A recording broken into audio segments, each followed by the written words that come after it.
오늘 성경에 등장하는 예수님께 나와서 영생의 비밀을 물어봤던 이 젊은 부자, 어찌 보면 참 괜찮은 사람 아닙니까? 오늘 우리 대선 후보로 나온다면 적어도 도덕성에 있어서만큼은 많은 표를 몰아줄 수 있을 만한 그런 사람입니다. 예수님께 던진 그 질문도 수준이 아주 높았습니다. 무슨 정체나 경제나 예능과 관련된 질문이 아닌 영생에 대한 질문이었습니다. 거룩한 질문을 던졌습니다. 아주 괜찮은, 나무랄 데 없는 사람입니다. 어려서부터 모세의 율법을 잘 지킨 경건한 유대인입니다. 윤리적으로나 제의적으로나 깨끗한 사람입니다. 살인이나 간음, 도적질이나 거짓 증언하지 않았고 부모를 공경하고 또 이웃을 사랑한 사람이라 했습니다. 여러분 주변에 이만한 사람이 있습니까? 찾기 어려운 사람입니다. 그런데 결국 영생을 얻게 될 희망을 놓쳐버리고 근심하면서 떠나게 되었다고 하니 이거 너무 이상한 이야기가 아니겠습니까? 이런 사람이 천국에 들어가기가 어렵다고 하면 그 사람도 억울할 뿐만 아니라 그 같은 삶마저 살지 못한 우리에게도 너무 당황스러운 그런 이야기 아닐까요? 오늘 마태복음을 기록한 마태에게 예수님께 직접 들은 나중된 자가 먼저 되고 먼저 된 자가 나중되리라 하신 이 말씀은 아마도 마태의 가슴 깊은 곳에 깊이 각인되어 있었던 것 같습니다. 그도 그럴 것이 오늘 본문 마태복음 19장에서도 그 말씀을 인용하고 있고 그 다음 장인 20장에도 똑같이 그 말씀을 인용하고 있습니다. 아마 마태는 복음의 비밀, 그가 이해한 복음의 비밀을 이 말씀 속에 담아서 전하고 싶지 않았는가 하는 생각도 해보게 됩니다. 여기 부분과 전체가 있다면, 여기 준비와 성취가 있다면 하나님께서 모세를 통해 주신 그 하나님의 율법은 어디까지나 부분적인 것일 것입니다. 준비에 해당하는 것이라 하겠습니다. 나중된 자로 먼저 되리라. 그리스도의 십자가로 우리를 구원하신 온전한 은혜, 그 성취, 복음의 전체, 그것이 그리스도의 복음 속에 있습니다. 마태복음을 연구한 연구자들이 공통적으로 지적하고 있는 마태복음의 두드러진 특징 하나, 그걸 좀 간략하게 소개한 후에 오늘 본문으로 돌아보면 오늘 본문을 이해하는 것이 조금 더 쉬워지리라 생각합니다. 많은 마태복음 연구자들이 마태복음에는 모세의 모티브가 강하게 나타난다, 그렇게 지적하고 있습니다. 사복음서 중에서 구약 성경을 제일 많이 인용하고 있는 그런 복음서가 마태복음서이기도 하고, 또 첫 번째 모세가 바로의 대학살 가운데 기적적으로 살아남았듯이 마태복음 2장에서 아기 예수님도 헤롯 대왕의 피비린내 나는 그런 사륙의 위협 가운데 하나님의 보호하심을 받습니다.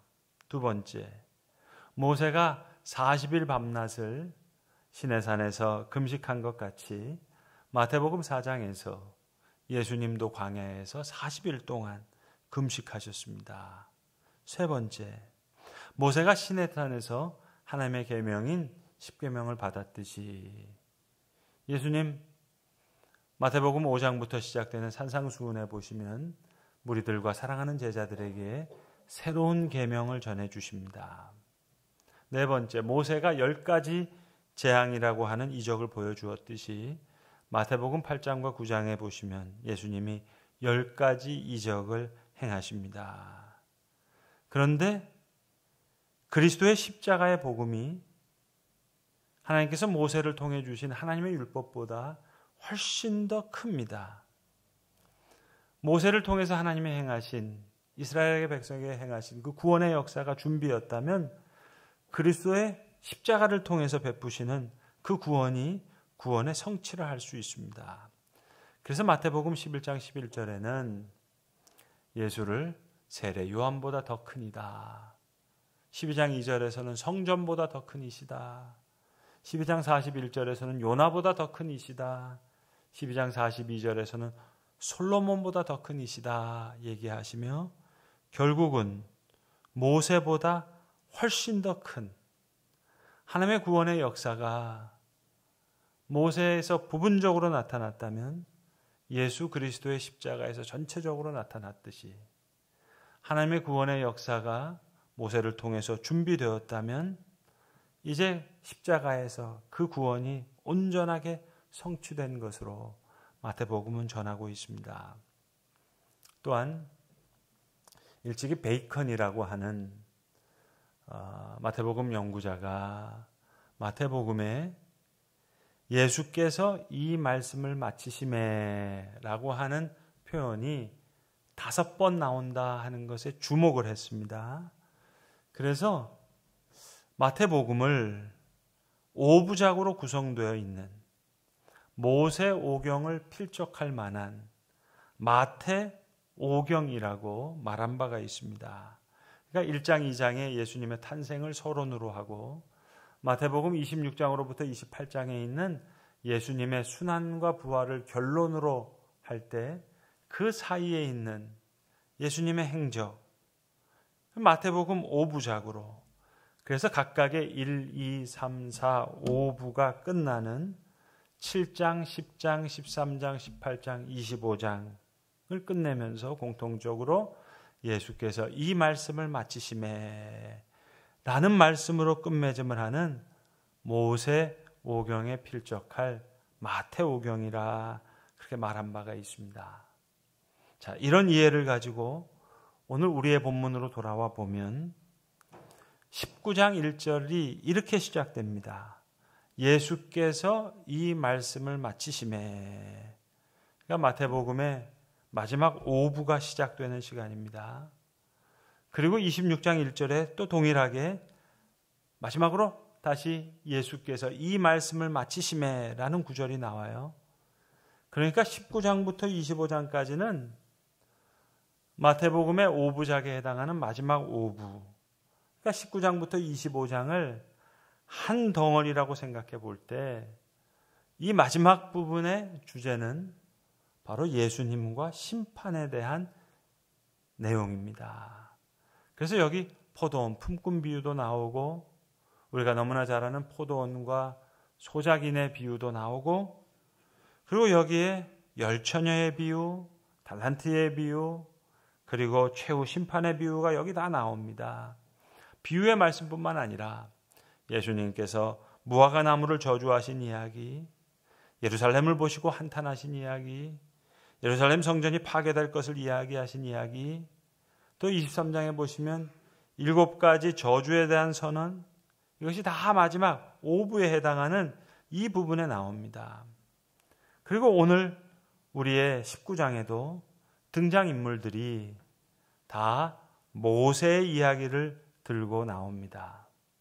19장 전반부에 보시면 바리새인들이 나오면서 이제 어찌하여 모세의 이혼증서 얘기를 가지고 모세 이야기를 들고 나옵니다. 어찌하여 모세는 이혼증서를 주어서 아내를 버리라 명하였나이까.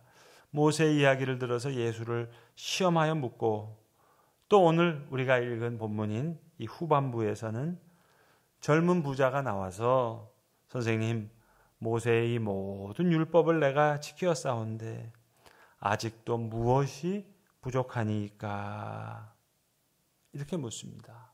예수님의 대답은 어린아이를 안수하시면서 천국은 마치 이런 자의 것이니라 말씀하시고 오늘 본문에 처음 된 자가 나중되고 나중된 자가 처음 된 자가 많으리라 이렇게 마무리하십니다.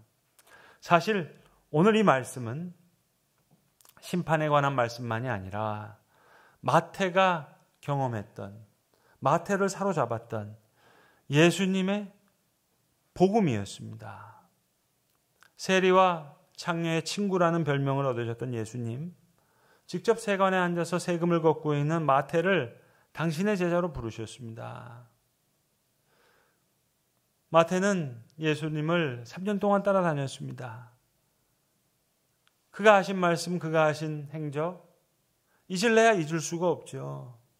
마치 당시 서기관들과 제사장들과 바리새인 앞에서 너희들 중에 이 창녀보다 깨끗한 사람이 있으면 나와보라 하시는 듯한 그런 예수님의 모습이었습니다. 그래서 저들을 향해 회칠한 무덤이라고도 말씀하셨고 독사의 자식들이라고도 외치셨던 분입니다.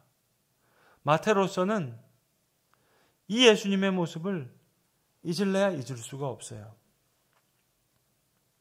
성경이 침묵하는 바에 대해서 그걸 굳이 추적해서 그럴 필요까지는 없겠습니다만은 전 사실 마태의 이름부터가 무지무지 궁금한 사람입니다. 마가복음과 누가복음을 보시면 마태를 마태라고 부르지 않아요. 마태를 마태로 소개하지 않고 레위라고 소개합니다. 마가복음 2장에도 예수께서 바닷가를 지나가시다가 알페오의 아들 레위가 세관에 앉아 있는 것을 보시고 그를 부르셨다. 그렇게 기록하고 있고 누가복음 5장에도 보시면 똑같이 세리를 부르시는 장면을 기록하면서 레위라고 하는 세리가 세관에 앉아 있는 것을 보셨다. 그리고 이제 예수님 마태의 집에서 많은 세리들과 죄인들과 함께 잡수실 때에 이 바리새인과 서기관들이 그것을 보고 제자들에게 어찌하여 너희 선생은 세리와 죄인들과 함께 먹는가 하실 때에 우리 주님 건강한 자에게는 의원이 필요 없고 병든 자에게라 쓸데 있으니 나는 의인을 부르러 온 것이 아니라 죄인을 부르러 왔다 얘기하셨습니다. 마태나 레위나 다 분명히 히브리 이름인데 분명한 것은 이 이름의 차이에 대해서 성경은 침묵하고 있다는 사실입니다. 성경이 침묵하고 있는데 전 좀 짓궂게 이런 생각해 봤습니다. 제가 아는 분 중에 성이 최 씨인 분이 한 분 계신데 이분이 아들 이름을 지었는데 외자로 이름을 지었어요. 근데 그 아들의 이름이 뭐냐면은 높을 꽃자예요. 이름이 최고입니다. 최고. 저는 이 아들 학교 다닐 때 참 힘들었겠다 하는 생각을 좀 해봤어요. 맨날 1등하고 100점 맞으면 야 최고 너 오늘도 1등이구나. 너 오늘도 100점 맞았구나. 그럴 텐데 만약에 꼴등이면 어떻게 되죠? 빵점이면 어떻게 되죠? 야 최고 너 꼴등이 뭐냐? 최고 너 빵점이 뭐냐? 참 괴로웠을 것 같아요. 레위 좋은 이름이거든요. 근데 세리를 하고 있거든요. 근데 주님이 부르시는 거예요. 너는 나를 따르라. 나는 죄인을 부르러 왔다. 꼴등 최고가, 빵점 맞은 최고가 1등 최고가 되는 거예요. 100점 최고가 되는 거예요. 먼저 된 자로 나중되고 나중된 대로 먼저 되리라 하신 이 말씀 속에 저는 혹시 이 말씀 자체가 레위의 삶 전체의 경험이 아니었을까? 세리 마태의 자신의 온전한 그 경험이 아니었을까 하는 생각도 한번 해봤습니다. 마태요, 예수님 12제자 중에 따지고 보면 내신 1등급도 아니에요. 내신 1등급은 베드로와 야고보와 요한입니다. 잘해봐야 2등급인데 신약 성경을 처음 여는 첫 복음서의 기자가 되잖아요. 근데 오늘 본문에 보시면 더 묘한 장면이 마치 모의고사 전국 수석했던 이 젊은 부자가 아주 섭섭한 마음으로 뒤돌아가니까 그 뒤돌아가는 뒷모습을 보면서 여기 지금 내신 1등급인 베드로가 이 모든 상황을 지켜보거든요. 그 순간 참 묘해집니다. 이걸 지금 마태가 기록하고 있는 거예요. 너가 온전하고자 할진대 가서 내 소유를 다 팔아 가난한 자들에게 주라. 그리하면 하늘에서 보화가 내게 있으리라. 그리고 와서 나를 따르라. 베드로가 가만히 생각해 보니까 자기는 자기의 배와 그물을 다 던져버리고 주님을 따라왔거든요. 그러니까 베드로가 이르되 보소서 우리가 모든 것을 버리고 주를 따라 싸운데 그런즉 우리가 무엇을 얻으리이까. 참 묘하죠. 오늘 이 최고 꼴등 레위 세리마태가 이걸 기록하는 거예요. 주님 말씀하십니다. 내 이름을 위하여 버린 자 여러 배를 받고 영생을 상속하리라. 이 젊은 부자가 받지 못했던 영생, 그걸 상속하리라. 그러나 먼저 된 자로 나중되고 나중된 자로 먼저 될 자가 많으니라. 사도 바울이 갈라디아서 3장 3절에서 말씀해 주셨죠. 너희가 성령으로 시작했다가 육체로 마치려느냐. 베드로 수제자입니다. 그러나 선줄로 알면 넘어질까 조심하라고 바요나 시몬아 내가 복이 있도다 했는데 예수님 십자가 지신다 그러니까 주님 절대로 십자가는 지실 수 없습니다. 복음이 오직 십자가뿐인데 십자가 빼니까 사탄아 내 뒤로 물러가라. 십자가가 사라지니까 어리석어지는 거예요. 갈라디아서 3장에서 바울이 분명히 얘기하죠. 어리석도다 갈라디아 사람들아 예수 그리스도께서 십자가에 못 박힌 것이 너희 눈앞에 밝히 보이거늘 누가 너희를 꾀더냐. 너희가 이같이 어리석으냐. 성령으로 시작하였다가 이제는 육체로 마치려느냐. 너희가 이같이 많은 괴로움을 헛되이 받았느냐. 과연 헛되냐.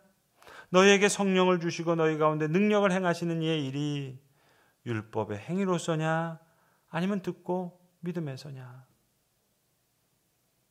여러분 젊은 부자만 천국에 들어가는 게 낙타가 바늘귀에 들어가는 것만큼 어렵겠습니까? 저와 여러분이 천국에 가는 것 그보다 낙타가 바늘귀에 들어가는 게 더 쉽지 않겠어요? 아니 이 젊은 부자만큼 경건한 삶을 살지도 못했는데 이 젊은 부자가 얻지 못했던 영생을 어떻게 우리가 얻을 수 있습니까? 차라리 낙타가 바늘귀로 들어가는 게 훨씬 더 쉬워 보이지 않습니까? 이게 오늘 주님의 말씀이에요. 부자는 천국에 들어가기 어려우니라. 낙타가 바늘귀에 들어가는 것이 부자가 하나님의 나라에 들어가는 것보다 쉬우니라. 이 얘기를 듣고 제자들이 몹시 놀랐어요. 그리하면 도대체 누가 구원을 얻을 수 있으리까? 영생과 구원. 사람으로서는 할 수 없으나 하나님으로서는 다 하실 수 있다. 낙타가 바늘귀에 들어가는 것. 낙타를 여러분 바늘귀에 들어갈 만큼 작게 만드시든지 아니면 바늘귀를 크게 만드시든지 아무튼 이것이 복음이죠. 이게 은혜죠. 나중된 자로 먼저 되리라. 세리와 창녀의 친구가 되어주신 예수님, 그리스도의 십자가로 모세를 통해 주신 하나님의 구원의 약속을 완성하시는 거예요. 모세를 통해 주신 하나님의 계명을 완성하시는 거예요.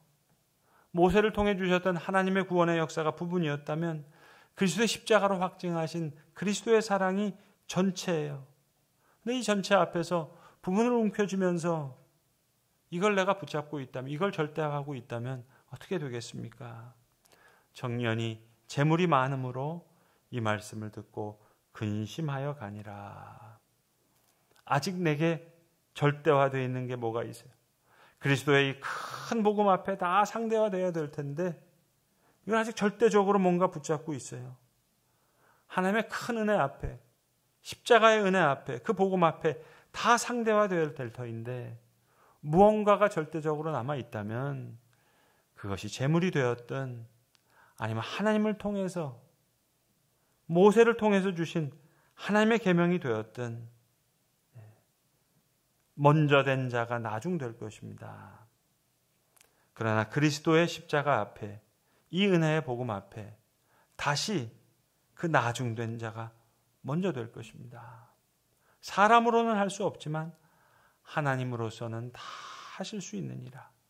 낙타가 되었건 코끼리가 되었던 나중된 자가 먼저 되는 바늘귀로 낙타가 들어가는 것과 같은 그 기적은 그건 모세의 기적이 아닙니다.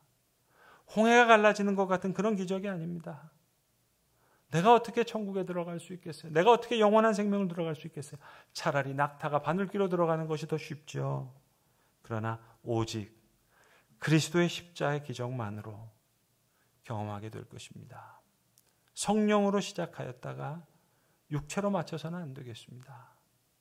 이 십자가가 없어지는 순간 바요나 시몬아 내가 복이 있도다 하신 그 시몬도 사탄아 물러가라 하십니다. 마태의 믿음의 고백 속에 예수님의 말씀, 여기에 마태의 믿음의 모든 고백이 다 담겨져 있었던 것 같습니다. 먼저 된 자로 나중되는 자가 많고 또 나중된 자로 먼저 된 자가 많으니라. 이 말씀 속에 내 모습을 보고 우리가 가야 할 길을 다시 찾아야 할 것입니다. 기도하겠습니다. 아버지 하나님, 오늘 성령으로 시작하였다가 육체로 마치는 자 되지 않게 하시옵소서. 예수 그리스도께서 십자가에 못 박힌 것이 너희 눈에 밝히 보이거늘 주님, 어찌 부자만이 천국에 들어가는 것이 어렵겠습니까? 우리가 천국에 들어가는 것, 우리가 영원한 생명을 얻는 것, 차라리 낙타가 바늘귀에 들어가는 것이 훨씬 쉬울 터인데 오늘 주의 사랑으로 이 기적을 우리에게 경험케 하셨습니다. 주님, 오늘 이 말씀 속에 마태가 감격했던 이 말씀 속에 먼저 된 자로 나중된 자가 많고 또 나중된 자로서 먼저 된 자가 많으리라 하신 이 말씀 속에 내 모습을 보고 또 나의 가야 할 길을 찾는 지혜로운 하나님의 백성들 다 되게 하여 주시옵소서. 우리 구주 예수 그리스도의 이름 받들어 기도드리옵나이다. 아멘.